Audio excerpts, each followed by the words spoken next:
तो आज का क्लास है मम्स के बारे में। आज हम पढ़ेंगे कि मम्स क्या होता है। मम्स जो है एक कम्युनिकेबल डिसीज़ है जो कि बहुत ही कंटेजियस है, यानी कि एक पर्सन से दूसरे पर्सन में बहुत ही जल्दी फैल जाती है। तो मम्स में जो है इसमें इसको पैरोटाइटिस भी कहते हैं। वो किस लिए? क्योंकि इसमें parotid gland and salivary gland, तो पैरोटिड और सलाइवरी दोनों ग्लैंड्स का जो है इन्फ्लेमेशन हो जाता है, वो स्वेल्ड अप हो जाती है और वहाँ पेन रहता है। तो जब इन्फ्लेमेशन होगा तो इन्फ्लेमेशन होने की वजह से जो है, वैसे तो नॉर्मल में जो है सलाइवरी ग्लैंड जो है सलाइवा सीक्रेट करती हैं। तो सलाइवा सीक्रेट करने से ये है कि जो भी हम खाना खाते हैं उसमें सलाइवा जो है मिक्स होता है और वो खाने को जो है थोड़ा मॉइस्चर देता है, जिससे कि हम अच्छे से खाने को चबा पाएँ और उसके साथ साथ जो है खाना जो है अच्छे से हम स्वेलो कर पाएँ, यानी कि अच्छे से निगल पाएँ। तो खाने को चबाने में और निगलने में जो है सलाइवा हेल्प करता है, जो सलाइवरी ग्लैंड से सीक्रेट होता है। पर मम्स की कंडीशन में जो है सलाइवरी ग्लैंड्स भी इन्फ्लेम्ड हो जाती हैं, साथ ही साथ पैरोटिड ग्लैंड भी जो है इन्फ्लेम्ड हो जाती हैं। तो ना तो वहाँ अच्छे से सलाइवा जो है सीक्रेट हो पाता है, तो खाना चबाने में और निगलने में बहुत ही परेशानी होती है। इस कंडीशन को हम बोलते हैं मम्स। तो जो मम्स है, मम्स का पॉजिटिव ऑर्गेनिज्म है वो है मिक्सोवायरस फर्स्ट एंड सेकंड। तो दोनों टाइप का जो मिक्सोवायरस है, पहला और दूसरा, तो इसमें से कोई भी जो है मम्स कॉज कर सकता है। इसके साथ ही साथ जानेंगे कि इसका इंक्यूबेशन पीरियड क्या होता है। तो इसके इंक्यूबेशन पीरियड जो है 14 to 18 डेज़ होता है। जब ये बॉडी में एंटर करता है इसका जो ऑर्गेनिज्म, उसके बाद जो है फर्स्ट सिम्टम जो है बॉडी में शो करता है, उसके बीच का पीरियड जो है इंक्यूबेशन पीरियड वो होता है 14 to 18 डेज़। तो इसका अब जानेंगे मोड ऑफ ट्रांसमिशन जो है क्या होता है।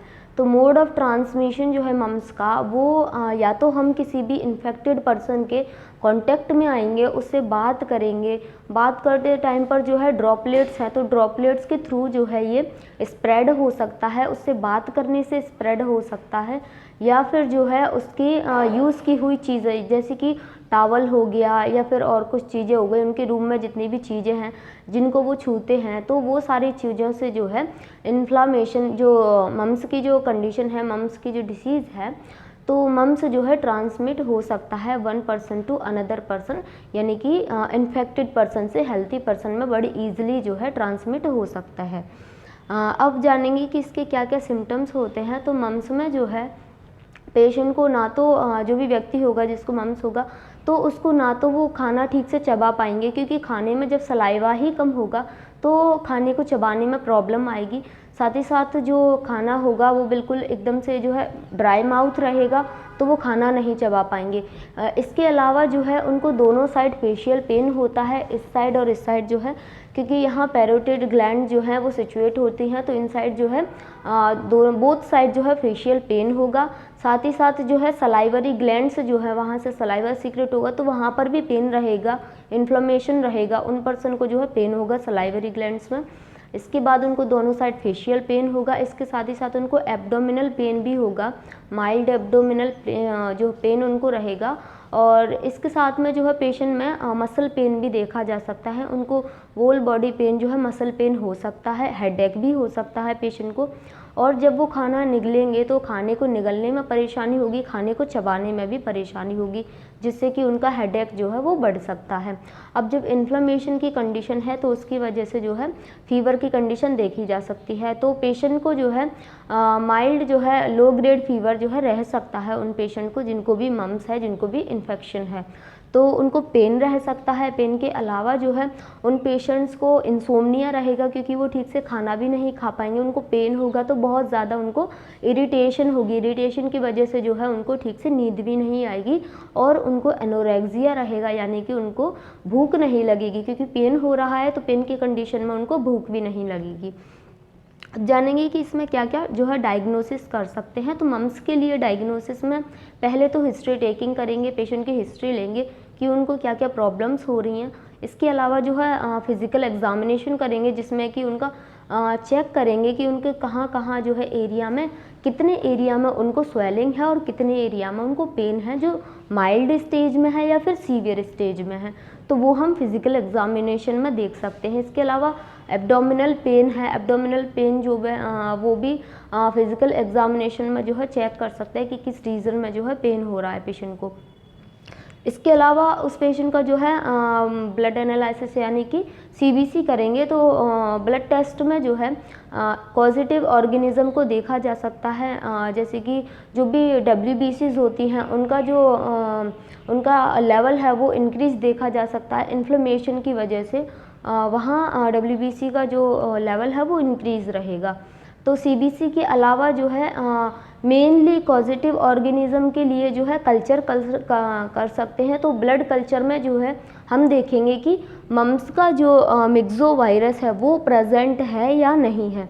तो ये चीज़ हम देख सकते हैं, ब्लड कल्चर कर सकते हैं। ब्लड कल्चर के साथ साथ अनदर सीरोलॉजिकल टेस्ट करेंगे जिसमें कि अनदर कंपाउंड्स को देखेंगे कि कहाँ कहाँ जो है कितना लेवल कितने कंपोनेंट्स का है और कहाँ कैसे प्रॉब्लम्स क्रिएट हो रही है। तो सीबीसी करेंगे। सीबीसी के अलावा जो है अब हम मैनेजमेंट के बारे में बात करेंगे कि जो मम्स है उसके लिए हम क्या क्या मैनेजमेंट कर सकते हैं। तो मम्स के लिए मेनली कोई भी ऐसा ट्रीटमेंट नहीं है जो स्पेसिफिकली जो है मम्स को ट्रीट करे। तो इसमें जैसे कि पेशेंट को फीवर आ रहा है तो उसके लिए जो है एंटीपायरेटिक्स ड्रग दे सकते हैं हम। इसके अलावा पेशेंट को पेन हो रहा है तो एनाल्जेसिक ड्रग्स दे सकते हैं। जैसे कि फीवर के लिए एंटीपायरेटिक और एनाल्जेसिक ड्रग का जो है मिक्स कॉम्बिनेशन जो है वो है एसिटामिनोर्फिन दे सकते हैं या फिर आइबुप्रोफेन दे सकते हैं। तो ये ड्रग्स जो है वो पेन भी कम करेंगी, साथ ही साथ जो है इन्फ्लेमेशन को कम करेगी और फीवर को भी कम करेगी। इन ड्रग्स के अलावा जो है पेशेंट को अनदर सिम्टम्स हो रहे हैं, जैसे कि उनको एब्डोमिनल पेन हो रहा है तो उसके लिए जो है उनको लिक्विड डाइट देंगे और सॉफ्ट डाइट देंगे जिससे कि उनको चबाने में भी प्रॉब्लम ना हो और वो जो खाना है वो ठीक से डाइजेस्ट हो सके। फ्लूइड थेरेपी देंगे पेशेंट्स को जिससे कि उनमें डिहाइड्रेशन की कंडीशन क्रिएट ना हो।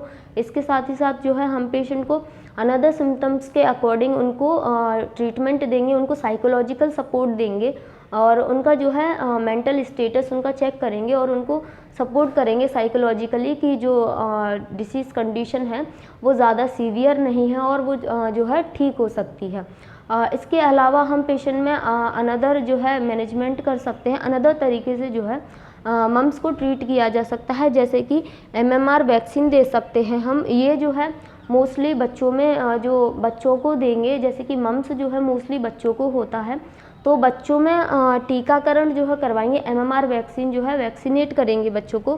फर्स्ट डोज जो है वो 20 to 15 जो है मंथ में उनको फर्स्ट डोज देंगे और सेकेंड डोज जो है 4 to 6 ईयर में बच्चों को जो है सेकेंड डोज देंगे MMR वैक्सीन का।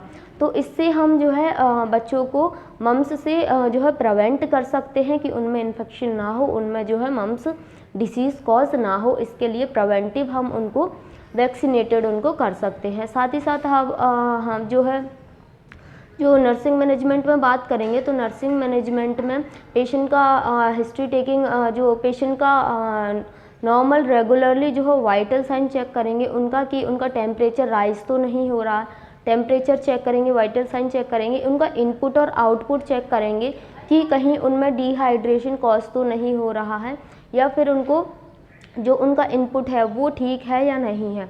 तो इसके लिए इनपुट आउटपुट चेक करेंगे। साथ ही साथ पेशेंट को जो है दूसरे लोगों से आइसोलेट करके रखेंगे क्योंकि ये कम्युनिकेबल डिसीज़ है तो जल्दी ही जो है कम्युनिकेट हो सकती है, जल्दी ही जो है ट्रांसमिट हो सकती है अनदर पर्सन के कांटेक्ट में आने से। तो पेशेंट को जो है आइसोलेट करके रखेंगे। इसके अलावा जो है हम पेशेंट को और उनके फैमिली मेम्बर्स को जो है हेल्थ एजुकेशन देंगे कि कैसे जो पेशेंट कैसे जो है रिकवर हो सकता है जल्दी, और उनको rich amount of protein and carbohydrate की डाइट देंगे, विटामिन सी की जो है रिच अमाउंट में डाइट देंगे जिससे वो पेशेंट जो है जल्दी से रिकवर हो सके और डिसीज़ कंडीशन जल्दी ही ट्रीट हो सके। और साथ ही साथ जो है पेशेंट को या फिर जो अनदर पर्सन है जो पेशेंट के कांटेक्ट में है उनको इंस्ट्रक्ट करेंगे कि वो ग्लव्स, गाउन, ये सारी चीज़ें जो है वियर करके रखें, जिससे कि मास्क भी वियर करके रखें जिससे कि ड्रॉपलेट इन्फेक्शन से जो है इन्फेक्शन ट्रांसमिट ना हो। तो आज हमने बात की थी कि मम्स क्या होता है, मम्स के बारे में हमने जाना, इसमें क्या क्या सिम्टम्स होते हैं, इसका इंक्यूबेशन पीरियड क्या होता है और जो है इसमें क्या क्या पेशेंट में सिम्टम्स दिखाई देते हैं और उनको जो है कैसे उनका मैनेजमेंट किया जा सकता है। तो आई होप कि आपको ये क्लास समझ आया होगा। अगर आपको इससे रिलेटेड कोई भी डाउट हो तो आप पूछ सकते हैं। Thank you.